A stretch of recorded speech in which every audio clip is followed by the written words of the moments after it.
Good evening, this is Maurice from Triple M Motor Railroad. Right now you're looking at a Jeep 40 P-2, and I'm actually doing a sound test with the JT's scale sound system speakers. Well, I'm doing something a little different. I'm actually testing the sound for the sound file for the GEVO on this Jeep. That's the beauty about these decoders. You can actually program whatever sound files that that's available, and you just input them into the decoder. I had actually done this maybe a week ago, and with another decoder, and unfortunately, for some reason, the decoder had malfunctioned, and I'm not able to say the decoder. I don't know what happened, but I wasn't too happy about that. I really wasn't. But I mean, you deal with this enough, you will run into some problems.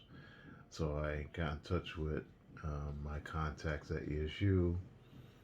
I sent them an email to see if I would get assistance or maybe getting it replaced or something like that. So I don't know. We'll see. It's been a couple of days. I haven't heard from them, so I'm gonna take just be patient and just see what happens.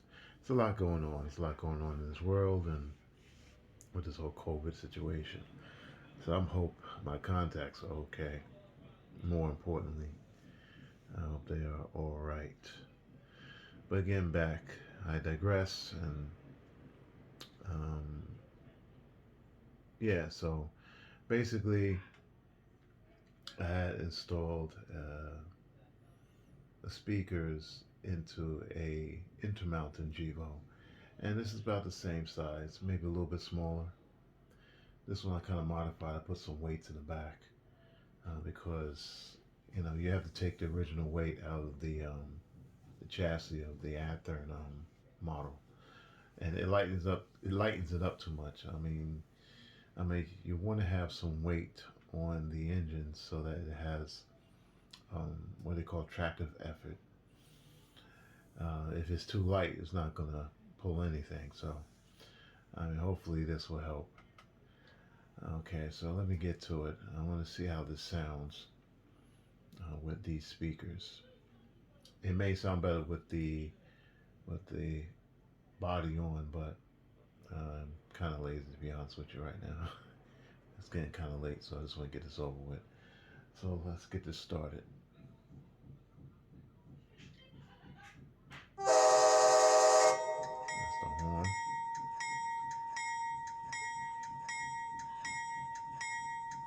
Bell. Start her up.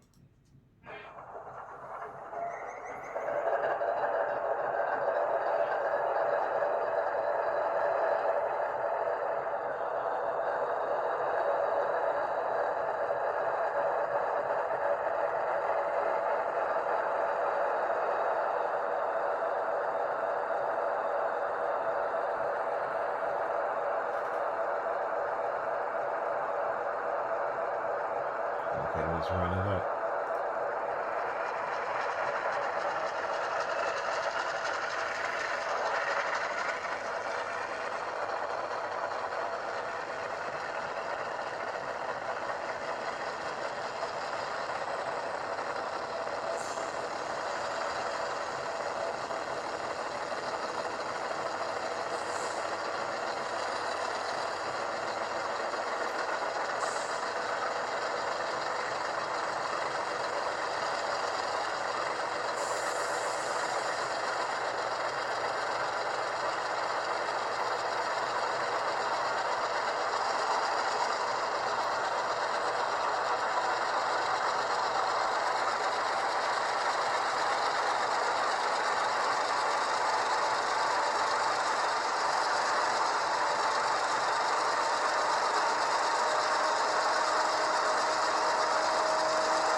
All right, what do I think?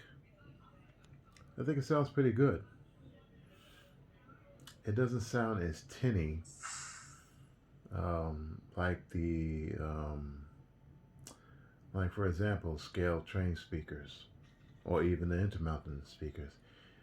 They have like a kind of like a, it didn't carry the bass very well. Now the thing is, you have to be careful. Um, I mean, JT is a sound engineer, so he knows better. But you can't really get too much bass out of real tiny speakers before you run into distortion. So it's basically a balancing act, um, getting the sounds as much bass into the speakers or into the baffle as possible. The key is using quality components and baffle design. Um, and what I mean, let me be a little bit more precise. The quality of the speaker is very important, and the design baffle. If you use those in conjunction, you get pretty decent sound. It has pretty good mid-range sound. It doesn't sound as tinny or chinky, if, if a term like that exists, but it just sounds very tinny. It just doesn't really. I mean, it may sound loud, but it's not. You know, the qual the mid ranges are not. It's just not there. With this, with the speaker and baffle combination or design, more or less, you get this. Um, so it'll be interesting to see it being tested on the Intermountain GEVO. That's if George, I believe George is going to get the decoder, the version 5. That's also one of the main reasons why I'm testing this, is because the current decoder that's on the Intermountain is a version 4, and the sound files are pretty old. The sound files on this unit is actually the latest and the greatest. It was created this year, as far as I know. It's not the Wi-Fi edition. It's more or less. It's a little older than that. It's the what they call it, full throttle edition, which is fine. But it never ESU never explained what the Wi-Fi represents. I'm still waiting on that, Matt. Wherever you are, I hope you're okay. um, so yeah. So, we just don't know much information about that. I mean, I know that the sound files are cleaner, they sound better, but this is not the Wi-Fi edition. This is something a little bit older, but it still sounds pretty darn good, in my opinion. Uh, so, I think that's about it. I'm going to put this up probably later this week. I'm going to reprogram it back um, to the EMD sound files, and I take it from there. Matter of fact, I'm probably just going to solder these wires up. Just take these black, these black hold downs off these pads and solder them all together so they're a little bit more solid. Actually, I think this is the model I may have to. I gotta look at the lights because one of the ditch lights blew out. I think I broke one of the wires trying to put this thing, put the body back on at one point. And you gotta be very careful with these things. These things are very delicate. So I won't upload this tonight. I'll upload it to my computer. Won't upload this to YouTube tonight. I'll do that tomorrow.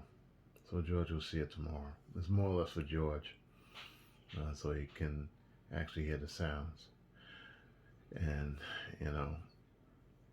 he can make his final decision on what he wants to do. Okay, so that's it. Triple M Model Railroad. Have a good night and be safe.